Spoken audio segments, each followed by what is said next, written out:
Sekarang giliran kami yang mempresentasikan jawaban terkait teks editorial.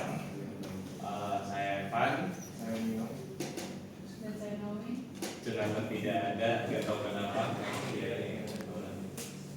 Dan sekarang untuk jawabannya.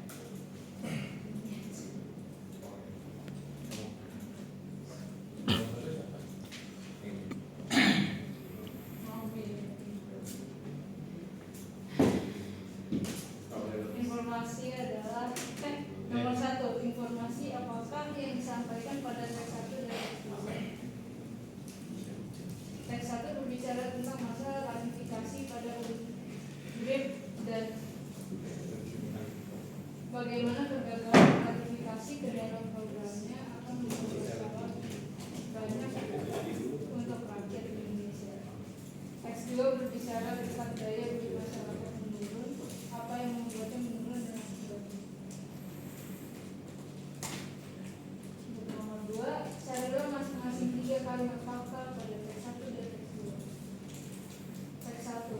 Dalam satu dekade terakhir, menurut data Aman atau Aliansi Masyarakat Adat Nusa Barat, sebanyak 8,5 juta hektar wilayah adat terampas untuk urusan investasi dan 478 anggota masyarakat mengalami kekerasan dan kriminalisasi.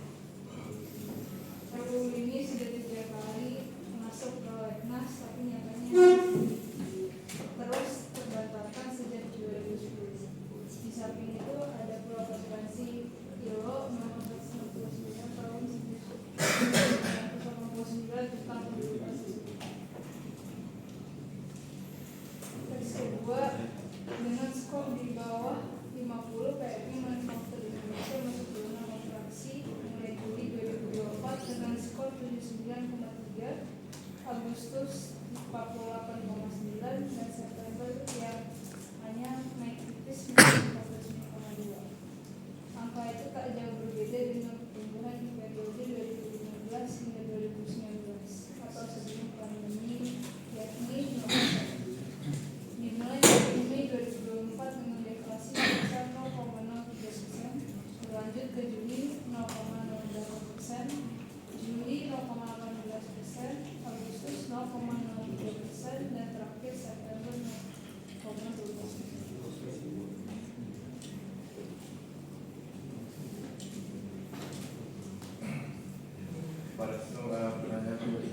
Pada siapakah penulis teks editorial 1 ditujukan? Teks editorial 1 ditujukan pada masyarakat adat. Ini karena teks editorial 1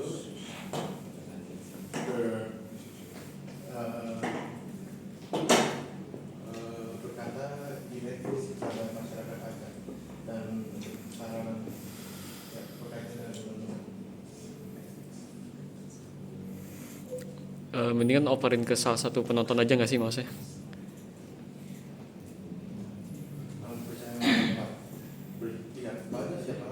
Siapakah penulis pada masyarakat yaitu kita semua.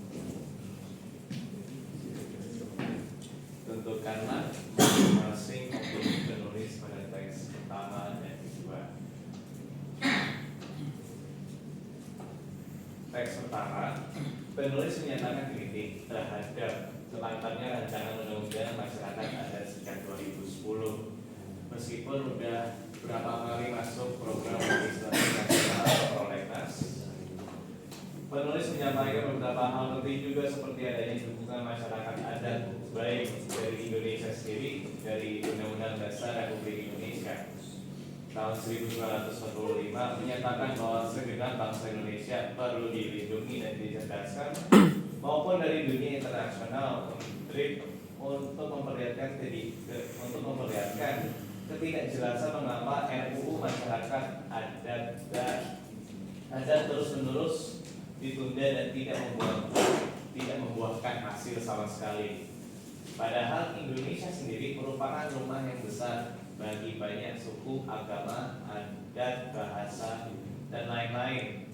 Dan penulis ini akhirnya mendorong penggenapan janji pemerintah terhadap masyarakat untuk memenuhi RUU masyarakat adat yang sudah halaman 3 dipenuhi. Penulis teks kedua berkeluh kesah mengenai deflasi pada awal Oktober lalu yang bikin masyarakat terganggu, apalagi terkait ekonominya. Penurunan daya beli masyarakat yang menurun dan terlihat suram masa ke depannya. Penulis menegaskan pemerintah untuk tidak asal mengesahkan kebijakan yang dapat merugikan rakyat karena Indonesia sekarang diprediksi untuk tumbuh di tahun-tahun berikutnya. Penulis juga memberikan beberapa solusi agar ekonomi Indonesia menuju arah yang lebih baik lagi sehingga memudahkan kehidupan masyarakat. Nomor 6. Identifikasilah struktur kedua teks tersebut pada tabel analisis. Yang pertama, ada pengenalan isu. Di teks pertama meliputi paragraf 1 sampai 2. Kenapa? Karena teks membuka isu tentang absennya perlindungan terhadap masyarakat adat dan reaksi negara yang kontroversial. Tidak hanya isunya yang dikenalkan, tetapi apakah reaksi masyarakat terhadap isu tersebut.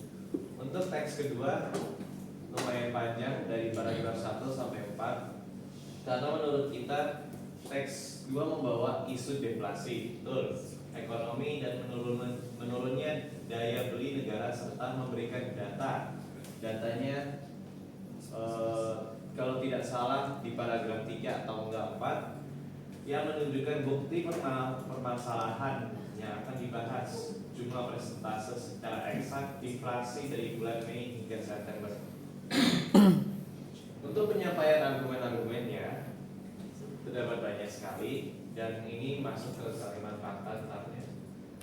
Untuk teks pertama dari paragraf 3 sampai 11 yang meliputi memberikan argumen bahwa masyarakat adat kurang dilindungi dengan tidak adanya dan bukti mandeknya atau berhentinya rancangan undang-undang masyarakat adat atau masyarakat hukum adat dan UUD, serta Indonesia yang belum bersedia meratifikasi atau secara resmi merilis deklarasi PBB tentang hak-hak masyarakat adat atau UNDRIP dan konvensi ILO tentang penduduk asli dan suku. Keduanya mengakui hak masyarakat adat. Konflik yang terjadi karena memperebutkan lahan hutan melawan kepentingan industri seperti nikel yang dicantumkan di teks, juga investasi yang mengorbankan kehidupan dan lingkungan masyarakat adat demi kepentingan negara, demi kepentingan pemerintah sendiri. Untuk teks kedua meliputi paragraf 5 sampai 12 yang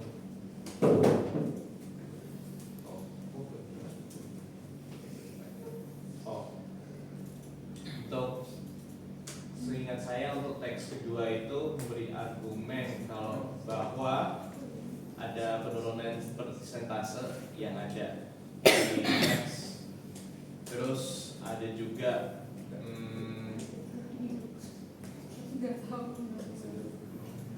ada di ntar aja deh, kita balik ke sana. Untuk pernyataan ulang atau bisa juga kesimpulan lumayan panjang juga. Untuk teks pertama dari 12 sampai 15, teks 1 menegaskan bahwa investor menyebabkan ketidakadilan sosial bisa-bisa saja dan kerusakan lingkungan serta hilangnya identitas budaya berharga. Teks ini berpendapat bahwa untuk menyelesaikan ini harus disahkan dengan rancangan undang-undang yang jelas dengan mengakui dan melindungi masyarakat adat. Untuk teks kedua memberikan kesimpulan bahwa proyeksi pertumbuhan dapat terwujud dengan kontribusi pemerintah yang tidak boleh sembarang membuat kebijakan yang menekan masyarakat, melainkan yang menguntungkan bersama dan mensejahterakan seluruh bangsa. Pada bagian ini disebutkan saran juga untuk membuat kebijakan seperti meningkatkan pendapatan negara dengan menaikkan tarif pajak yang harus dibarengi dengan kolaborasi bersama Bank Indonesia agar suku bunga kredit tetap bersahabat dengan dunia usaha. Untuk pertanyaan yang terakhir, analisislah kaidah kebahasan pada dua teks.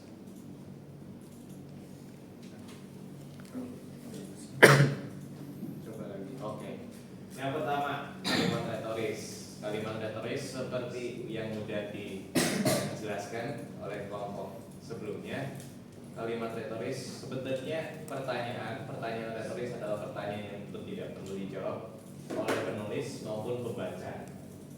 Namun mengapa kami ke sini? Alih-alih diberi tempat, hak-hak masyarakat adat malah kerap diabaikan sehingga memunculkan kesan tak ada niat perlindungan dari negara.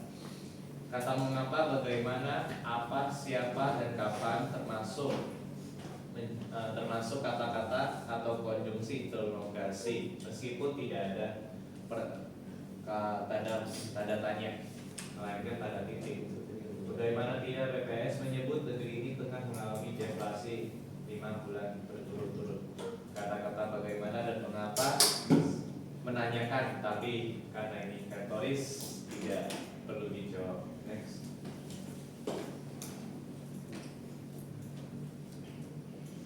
Untuk kata-kata populer bisa juga lihat di referensi oleh teksnya. Makin kesini semakin adalah bentuk tidak bakunya semakin, karena di KBBI tidak ada kata makin. Mandatnya itu adalah, kalau tidak salah bahasa Jawa ya, mandatnya berarti berhentinya. Nihil tak membuahkan hasil. Nihil maksudnya adalah nol, kata lain dari nol, tapi bakunya adalah kosong. Tumpang tinggi, bertumpuk-tumpuk, dan jangan cuma sibuk adalah kata adalah frasa yang sering digunakan, apalagi kalian yang sibuk dengan kerjaan. Saking sibuknya lebih sibuk kopas-kopas PR.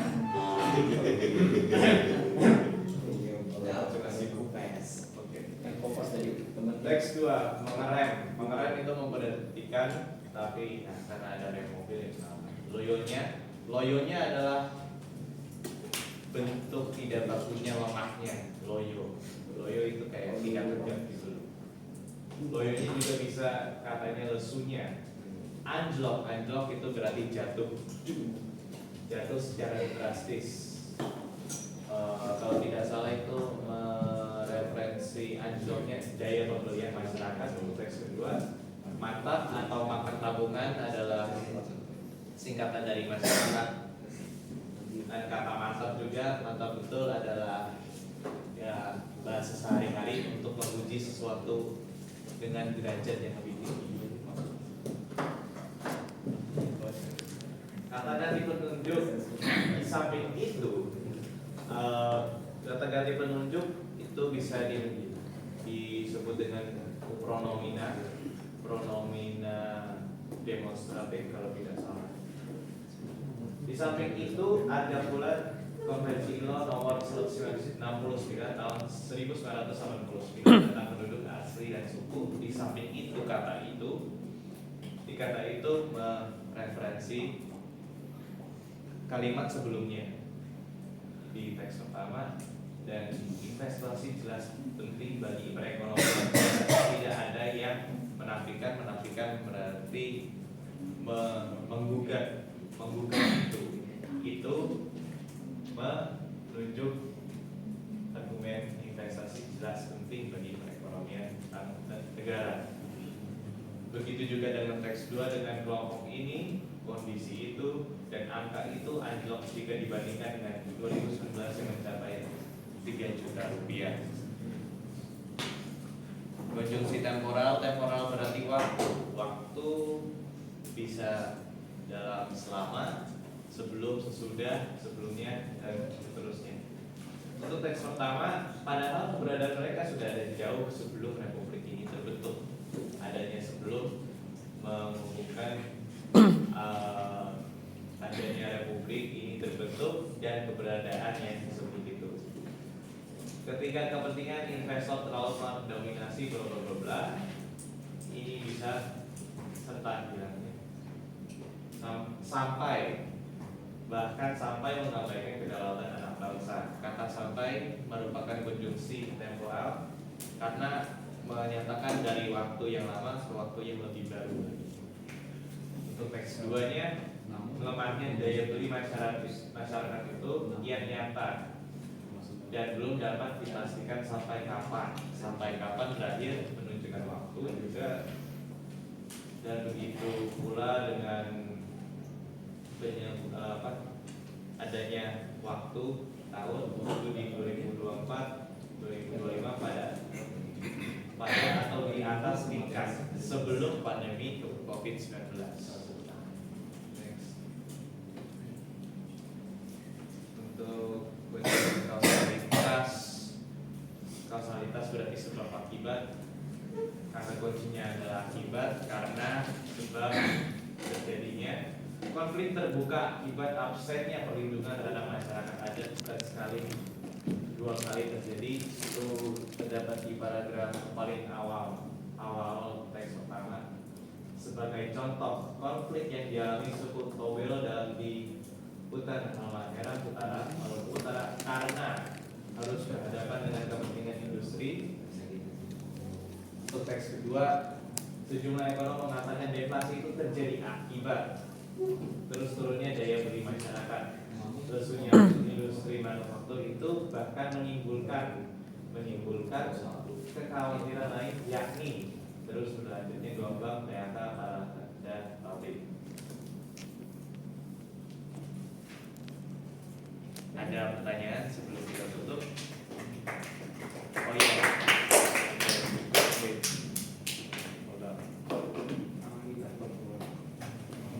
Untuk teks kedua ini.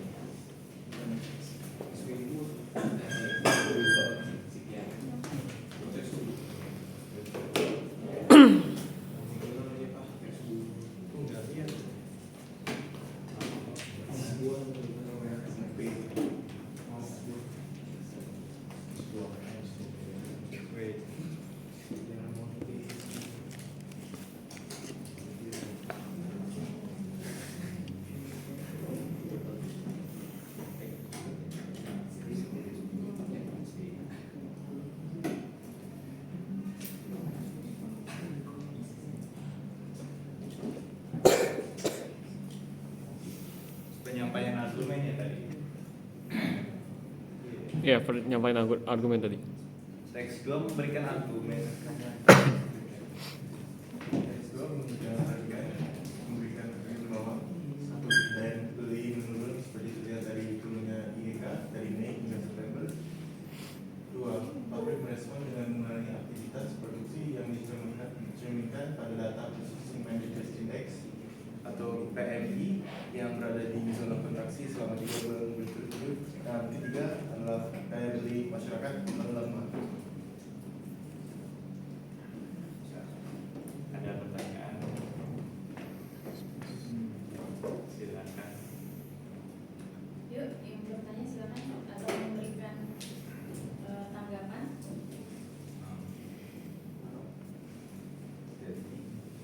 Boleh lihat ke struktur pembukanya. Struktur pembukanya adalah 2 yang berubah.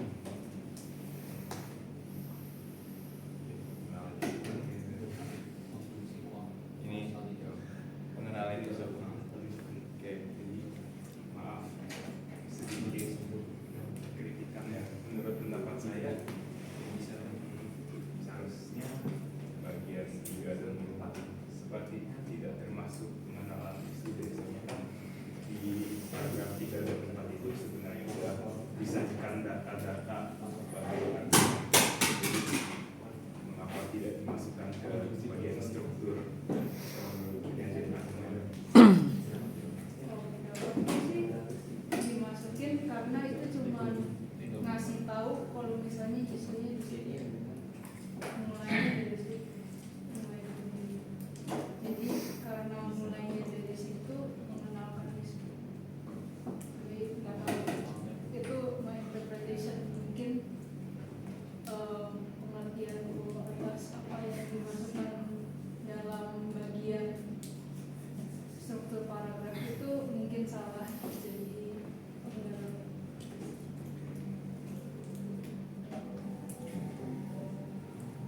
Ada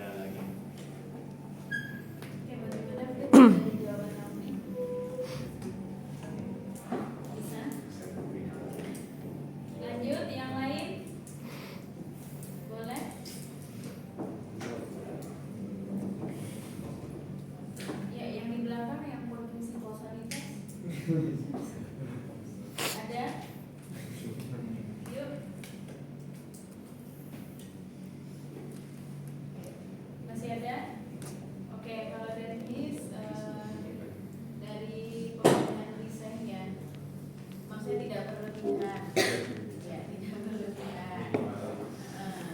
Terus informasi yang disampaikan juga sudah lengkap, sudah jelas.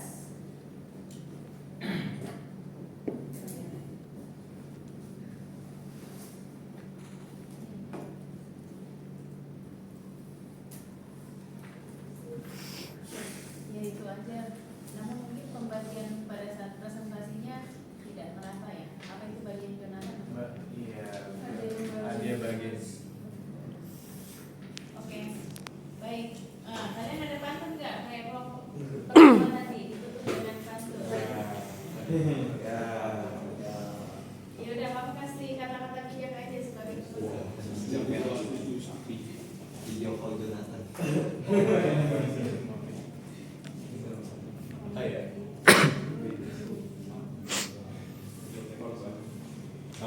Bang, khotbah dari sini apa ya?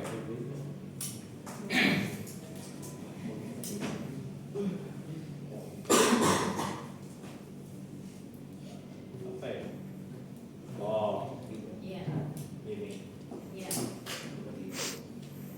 Tidak pernah satu kali buah menjadi lebih besar dari pohonnya, sehingga hormatilah orang tuamu sepanjang hidup. Hormati.